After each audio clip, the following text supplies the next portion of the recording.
नमस्कार, आप देख रहे हैं इंडिया न्यूज हरियाणा में। आपके साथ तरन्नुम जहान शेख। बुलेटिन की शुरुआत फटाफट अंदाज में। संसद के शीतकालीन सत्र का आज 5वां दिन। संसद में कोरोना पर हुई बहस पर आज स्वास्थ्य मंत्री मनसुख मंडाविया जवाब देंगे। सरकार सदन में कई अहम बिल पास कर सकती है। इस दौरान 12 सांसदों के निलंबन पर विपक्ष कर सकता है हंगामा।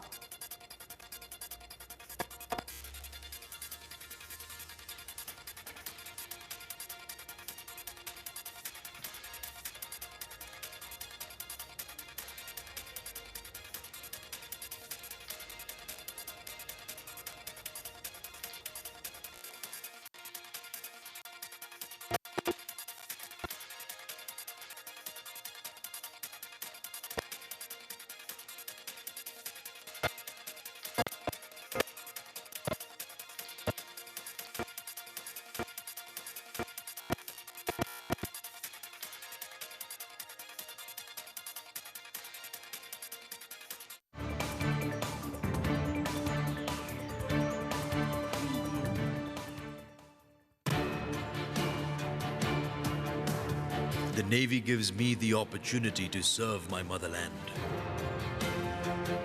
The Navy gives me the opportunity to safeguard my nation. The Navy gives me the opportunity to secure my country's waters. The Navy gives you more. Indian Navy, an ocean of opportunities.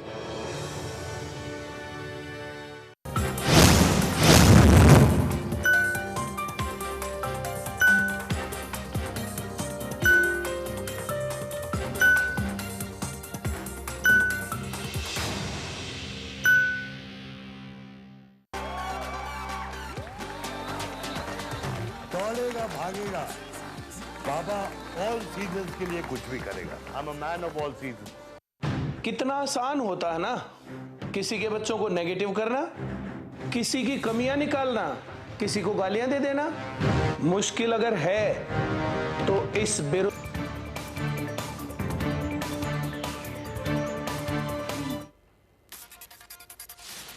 संसद के शीतकालीन सत्र का आज 5वां दिन। संसद में कोरोना पर हुई बहस पर आज स्वास्थ्य मंत्री मनसुख मंडाविया जवाब देंगे।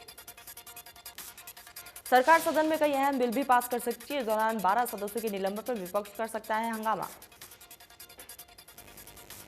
मुख्यमंत्री सीएम मनोहर लाल ने भारत के प्रथम राष्ट्रपति डॉक्टर राजेंद्र प्रसाद की जयंती पर उन्हें नमन किया है। सीएम ने लिखा है कि डॉक्टर राजेंद्र प्रसाद का जीवन देशवासियों के लिए प्रेरणा स्रोत है। डिप्टी सीएम दुष्यंत चौटाला ने सोनीपत पहुंचेंगे। इस दौरान डिप्टी सीएम कार्यकर्ताओं की मीटिंग भी लेंगे। डिप्टी सीएम दुष्यंत चौटाला ने 9 दिसंबर को जेजेपी के स्थापना दिवस का भी न्योता देंगे। झज्जर में जन सरोकार दिवस के रूप में कार्यक्रम का आयोजन होगा। कृषि कानून की वापसी पर महामहिम राष्ट्रपति की मुहर लगने के बाद टिकरी बॉर्डर पर आंदोलन में शामिल किसान काफी खुश नजर आए। उन्होंने इसके लिए सरकार का धन्यवाद किया। टिकरी बॉर्डर पर आंदोलन में शामिल किसान नेता प्रगट सिंह और बलदेव सिंह ने किसानों की तरफ से खुशी जताते हुए कहा है कि आंदोलन की मांगों पर 75% बातें बन चुकी है। किसानों पर दर्ज मामले भी वापस लेने होने। उन्होंने कहा कि सरकार एमएसपी पर जल्द कमेटी बनाए और उस कमेटी को फैसला लेने के लिए टाइम बाउंड भी करे। उन्होंने उम्मीद जताई है कि बाकी बची मांगों पर भी सरकार किसानों के हक में फैसला लेगी।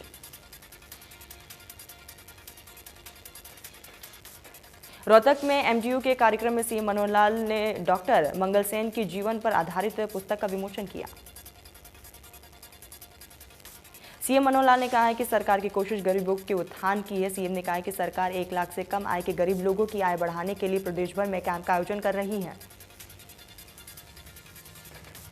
करनाल में सीएम मनोहर लाल ने कहा है कि हर किसानों के समाधान, हर किसान काफी नजदीक पहुंच चुका है। जल्द ही किसानों को वार्ता के लिए बुलाया जाएगा। गाजीपुर बॉर्डर पर 1 साल से भी ज्यादा वक्त से धरना दे रहे किसान नेता राकेश टिकैत ने कहा है कि आंदोलन का फाइनल मैच चल रहा है, क्योंकि अब सरकार से फाइनल बात होनी है। उन्होंने एक बार फिर से गांव के लोगों को तैयार रहने की अपील करते हुए कहा है कि आंदोलन चलता रहेगा। किसान नेताओं ने एमएसपी को लेकर एमएसपी अब नहीं तो कभी नहीं का नारा भी दिया। 4 दिसंबर को बैठक से पहले संयुक्त किसान मोर्चा में फूट गुरुनाम सिंह चड़ूनी का बड़ा बयान। कहा, संयुक्त किसान मोर्चा नहीं है, वे सिर्फ कुछ किसान नेताओं का ग्रुप है। किसान नेता गुरनाम सिंह चड़ूनी ने कहा है कि संयुक्त किसान मोर्चा तो शुरुआत में हमने बनाई थी। उन्होंने कहा है कि पंजाब चुनाव में हिस्सा लेंगे और पंजाब में उम्मीदवारों को उतारेंगे। सिरसा जिला पुलिस ने नशे के खिलाफ चलाई अभियान और विशेष मुहिम ऑपरेशन क्लीन के तहत कारगर ढंग से अंकुश लगाने के लिए युवाओं को भी अग्रणी भूमिका निभानी होगी। पूरी तरह से नशामुक्त समाज की स्थापना की जा सके। पुलिस अधीक्षक डॉक्टर अर्पित जैन ने प्रशासनिक भवन में जिला के युवा क्लबों के अधिकारियों को ऑपरेशन क्लीन के तहत आयोजित कार्यक्रम को संबोधित किया। उन्होंने युवाओं से कहा है कि जिला पुलिस द्वारा नशे के खिलाफ एक विशेष अभियान ऑपरेशन क्लीन चलाया जा रहा है। इस अभियान में युवा शक्ति की भागीदारी आवश्यक है। जेजेपी नेता दिग्विजय चौटाला ने बरनाला रोड स्थित आवास पर कार्यकर्ताओं से मुलाकात की और उनकी समस्याएं सुनी। किसान पर बोले दिग्विजय चौटाला का कि संभव न होने के बावजूद देश भर के किसानों को मिले एमएसपी का लाभ। सरकार 2 फसलों पर तय करे एमएसपी। दिग्विजय चौटाला ने कहा कि हरियाणा पंजाब की तरह दूसरे राज्यों के किसानों को भी लाभ मिले। शहीद किसानों के आंकड़े एकत्रित कर मुआवजा दे सरकार। किसानों पर दर्ज मुकदमे भी वापस ले। सोहाना में डीएपी खाद के बाद यूरिया के लिए अफरा तफरी का माहौल देखने को मिला। खाद मिलने की खबर मिलते ही फैक्ट सेंटर पर किसान इकट्ठा हो गए। किसानों की भीड़ को देखते हुए हालत पर काबू पाने के लिए पुलिस बल को भी तैनात किया गया। पुलिस के पहरे के बीच खाद का वितरण किया गया। भिवानी के कृषि विज्ञान केंद्र में किसानों को आधुनिक कृषि तकनीकों की जानकारी देने और फसल अवशेष के उचित प्रबंधनों को लेकर कृषि मेला का आयोजन किया गया। हिसार कृषि विश्वविद्यालय से पहुंचे कृषि वैज्ञानिकों ने जिले के करीब 500 किसानों को ट्रेनिंग दी।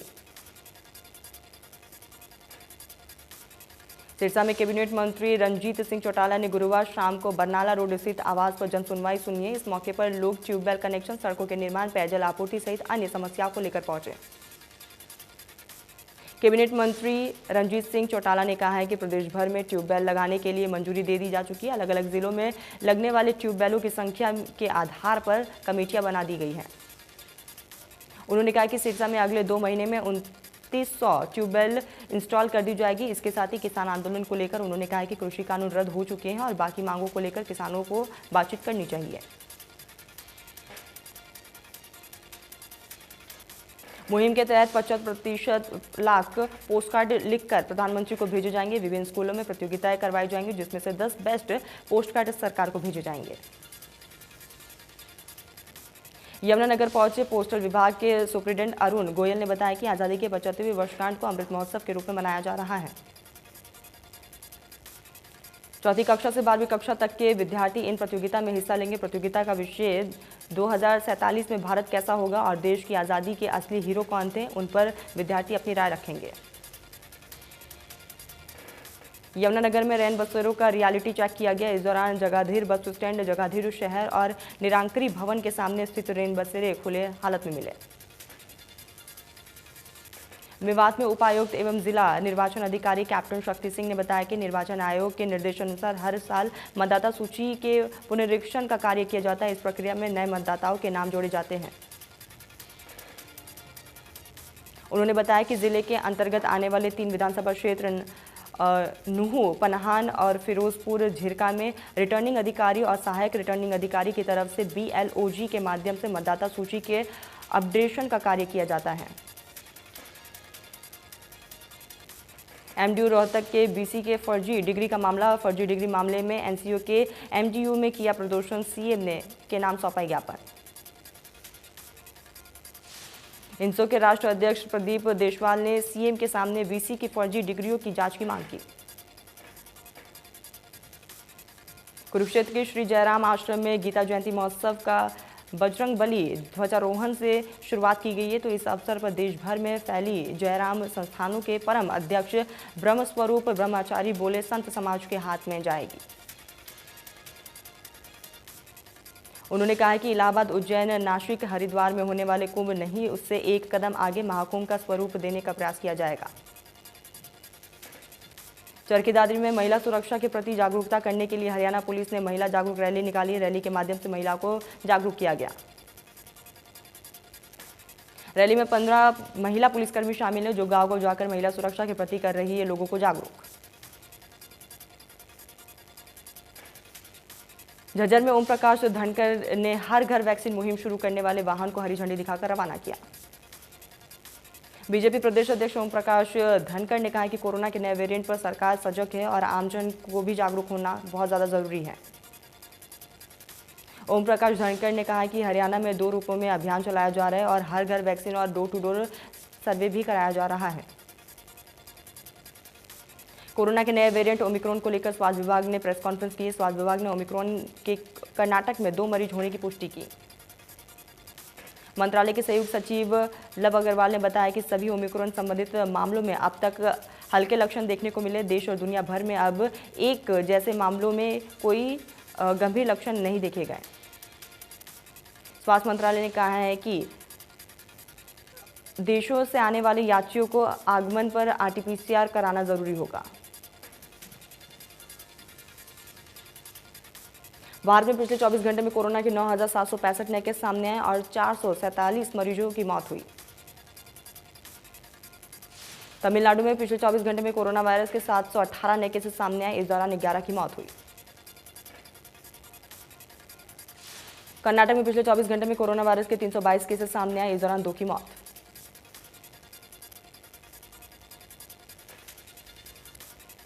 साउथ अफ्रीका में लेवल 1 का लॉकडाउन लगा दिया गया है। लॉकडाउन के बाद सड़कें सूनी पड़ी हुई है। बाजारों को पूरी तरह से बंद कर दिया गया। स्पेन के स्वास्थ्य अधिकारियों ने कोरोना वायरस के नए वेरिएंट ओमिक्रॉन के पहले मामले की पुष्टि की। हालांकि इसका दक्षिण अफ्रीका से कोई भी संबंध नहीं है। दिल्ली एयरपोर्ट पर 6 लोग कोविड पॉजिटिव पाए गए। गुरुवार को दिल्ली एयरपोर्ट पर कुल 3,000 इंटरनेशनल पैसेंजर्स लैंड किए हैं, जिनमें से 6 की पुष्टि हुई। ओमिक्रॉन वेरिएंट के सामने आने के बाद वैश्विक रूप से इस पर ध्यान आकर्षित हुआ है और WHO क्षेत्र में कम से कम 29 देशों ने अब ओमिक्रॉन के केस की जानकारी दी है। दक्षिण कोरिया में ओमिक्रॉन वेरिएंट ने दस्तक दे दी है। 5 अंतर्राष्ट्रीय यात्री इस नए वेरिएंट से संक्रमित पाए गए। सऊदी अरब में कोरोना वायरस के नए वेरिएंट ओमिक्रॉन का पहला मामला सामने आया। कोरोना के नए वेरिएंट ओमिक्रॉन को लेकर सिरसा में प्रशासन पूरी तरह से अलर्ट मोड पर। शहर थाना पुलिस ने मास्क न पहनने वालों के खिलाफ चालान काटे। पुलिस अधीक्षक ने पुलिस लाइन सिरसा के प्रशासनिक भवन में युवा क्लबों के पदाधिकारियों की बैठक ली। पदाधिकारियों के नशे के खिलाफ अभियान में बढ़-चढ़ कर हिस्सा लेने को कहा। कोरोना के नए वेरिएंट और तीसरी लहर के खतरे को लेकर फतेहाबाद में सख्त हुए। ट्रैफिक विभाग बिना मास्क घूम रहे लोगों के काटे चालान। आज से ट्रैफिक पुलिस की तरफ से शुरू की गई ये सख्ती। फतेहाबाद के विभिन्न चौराहों के नाकेबंदी कर पुलिस ने बिना मास्क घूम रहे लोगों के चालान काटे। ओमिक्रॉन वायरस के लिए उद्योग में बरती जाएगी सावधानी। उद्योग के कर्मचारियों को सावधानी बरतने के दिए हिदायत। बिना मास्क कर्मचारियों को नहीं दी जाएगी कंपनियों में एंट्री। कंपनियों के गेट पर मास्क और सैनिटाइजर का किया जाएगा इस्तेमाल। गोहाना में महिला मेडिकल कॉलेज और BPS महिला यूनिवर्सिटी में 11 विधायकों की विधानसभा कमेटी के दौरा किया है, जिसमें से चेयरमैन सीमा के कांग्रेस और बीजेपी के 5 और विधायक साथ में पहुंचे। राजकीय मेडल संस्कृति के सीनियर सेकेंडरी स्कूल में शिक्षा, तकनीकी शिक्षा और व्यावसायिक शिक्षा, चिकित्सा शिक्षा और स्वास्थ्य सेवा के लिए गठित विधानसभा कमेटी ने दौरा किया। विधानसभा कमेटी के अध्यक्ष विधायक सीमा त्रिखान के अलावा पूर्व मंत्री कविता जैन, कमेटी सदस्य विधायक निर्मल चौधरी समेत अन्य नेता भी मौजूद रहे। रेवाड़ी में दिल्ली जयपुर मार्ग अवैध वाहनों का हाईवे बनता जा रहा है। 5 जिलों की DT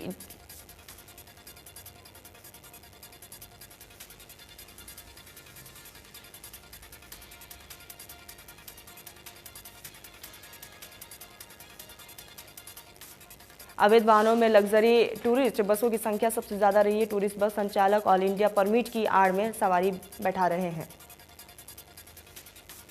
रोडवेज विभाग को हर महीने 2 करोड़ रुपए का नुकसान हो रहा है। परिवहन विभाग की कार्रवाई के बाद जिला परिवहन कार्यालय भी नींद टूट चुकी है और 20 बसों के चालकों ने कार्रवाई की। नांदोद के गांव उगलाना के मेन रास्ते में जल भराव की समस्या बनी हुई है। पिछले दिनों हुई बरसात का पानी आज भी भरा हुआ है। जल भराव से राहगीरों को काफी ज्यादा परेशानियों का सामना करना पड़ रहा है। ग्रामीणों का कहना है कि कई बार प्रशासन को शिकायत दर्ज करा दी गई है, लेकिन अभी तक कोई भी समाधान निकलकर नहीं आया। हिसार नगर निगम ने शहर में लगातार बढ़ते अतिक्रमण को लेकर एक बार फिर से कार्रवाई की है। निगम के डबरा पुल के नीचे निजी अस्पताल के सामने ढाबों और रेहड़ी वालों की तरफ से किए गए अतिक्रमण को हटाया गया। गुरुग्राम सदर बाजार बना जेल का जंजाल। इंडिया न्यूज हरियाणा की खबर का बड़ा असर देखने को मिला। DHBN सदर बाजार में हाई टेंशन खुली वायर से परेशान थे दुकानदार।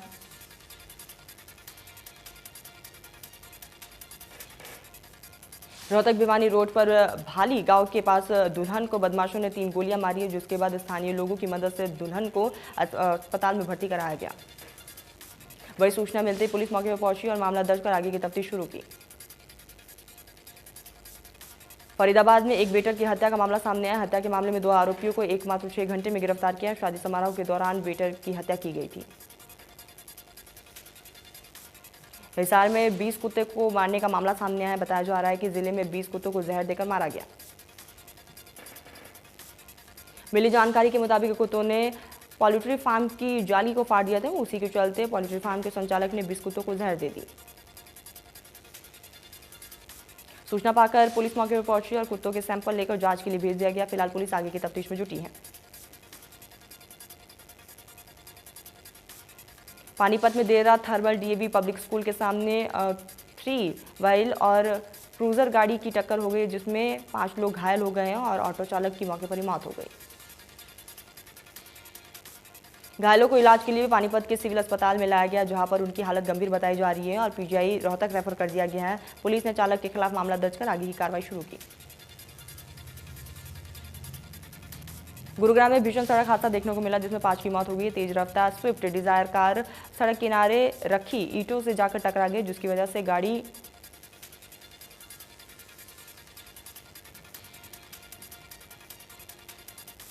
घटना की सूचना मिलते ही पुलिस मौके पर पहुंची और आगे की तफ्तीश शुरू की।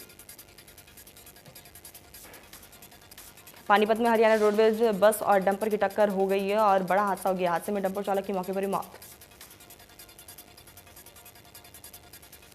घायलों ने बताया कि रोडवेज बस ड्राइवर की लापरवाही से ये बड़ा सड़क हादसा हुआ है। ज्यादा स्पीड होने के चलते बस संचालक ने डंपर को पीछे से टक्कर मार दी। हादसे के बाद घायलों को सोनीपत के सामान्य अस्पताल में भर्ती करवाया गया, जहां पर इलाज सभी का जारी है। 2 लाख का इनामी बदमाश धर्मेंद्र पहलवान चढ़ा पुलिस के हत्थे। दिल्ली पुलिस ने लाइव गिरफ्तारी का वीडियो भी वायरल किया। 23 नवंबर को जिंद के सीमेंट व्यापारी श्याम सुंदर बंसल के हत्याकांड में शामिल इनामी बदमाश श्याम सुंदर बंसल पर बदमाशों ने बरसाई थी 2 दर्जन गोलियां। पुलिस ने इस हत्याकांड में 2 बदमाशों पर 2-2 लाख रुपए का इनाम और बाकियों पर 50-50 हजार का इनाम रखा था।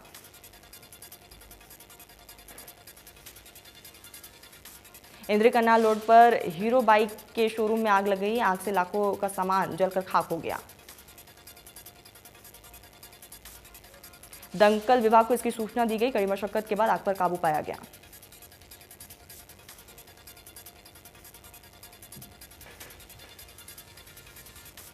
प्रदूषण पर सुप्रीम कोर्ट की सख्ती के बाद मोदी ने बनाई 5 सदस्यीय टास्क फोर्स। 124 पॉइंट के सिर्फ आवश्यक सामान और CNG फिट ट्रकों को मिलेगी एंट्री। दिल्ली में प्रदूषण की समस्या के चलते स्कूलों को फिर से बंद करने का आदेश दिया गया है। दिल्ली में आज से सभी स्कूल बंद।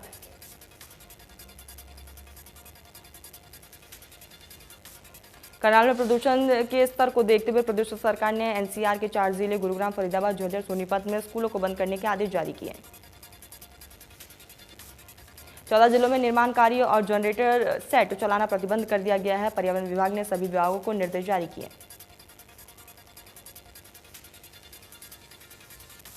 दिल्ली NCR की आबोहवा लगातार जारी है। दिल्ली NCR में एक्यूआई लेवल 481 तक। भारतीय स्टार शटलर PV सिंधु ने BWV विश्व टूर फाइनलिस्ट टूर्नामेंट में सेमीफाइनल में जगह बना ली है। सिंधु ने ग्रुप A के अपने दूसरे मैच में जर्मनी के योवनी ली को 21-10 और 21-13 से हराया।